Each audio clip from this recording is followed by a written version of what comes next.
എന്നും തൻ്റെ മുന്നിൽ കൈനീട്ടുന്ന യാചകനോട് സമ്പന്നൻ ചോദിച്ചു, നീ എന്നും മറ്റുള്ളവരുടെ കയ്യിൽ നിന്നും വാങ്ങുന്നതല്ലാതെ ആർക്കെങ്കിലും എന്തെങ്കിലും നൽകാറുണ്ടോ? ദരിദ്രനായതുകൊണ്ട് തൻ്റെ കയ്യിൽ ഒന്നുമില്ലെന്നായിരുന്നു അയാളുടെ മറുപടി. ഒന്നും നൽകുന്നില്ലെങ്കിൽ ഒന്നും വാങ്ങാനുള്ള അവകാശവും നിനക്കില്ല. പിറ്റേന്നു മുതൽ അയാൾ ഒരു കാര്യം ചെയ്തു. വഴിയരികിൽ നിന്നിരുന്ന പൂക്കൾ പറിച്ച് തനിക്ക് ഭിക്ഷ നൽകുന്നവർക്ക് കൊടുക്കാൻ തുടങ്ങി. വർഷങ്ങൾക്ക് ശേഷം രണ്ട് സമ്പന്നന്മാർ കണ്ടുമുട്ടി. ഒന്നാമൻ ചോദിച്ചു, താങ്കൾക്ക് എന്നെ മനസ്സിലായോ? പണ്ട് നമ്മൾ തമ്മിൽ കണ്ടുമുട്ടിയപ്പോൾ ഞാനൊരു യാചകനായിരുന്നു. ഞാനിപ്പോൾ പൂക്കൾ വിൽക്കുന്ന വ്യാപാരിയാണ്.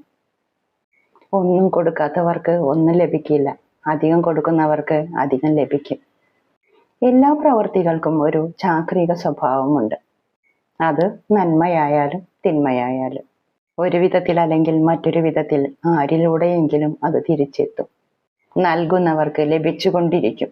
ഒന്നും നൽകാത്തവർക്ക് ആരെന്തും നൽകാൻ?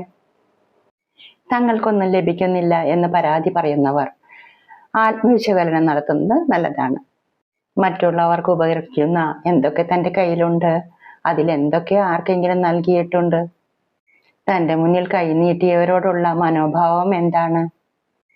ഒന്നുമില്ലാത്തത് കൊണ്ടല്ല കൊടുക്കാൻ മടിക്കുന്നത്, മനസ്സില്ലാത്തത് കൊണ്ടാണ്. ദാനശീലമുള്ളവരിലേക്ക് നോക്കിയാൽ ചില പ്രത്യേകതകൾ കാണാം. അവരുടെ ബാലൻസ് ഷീറ്റിൽ ലാഭത്തിന്റെ കണക്കുകൾ അധികം ഉണ്ടാകില്ല.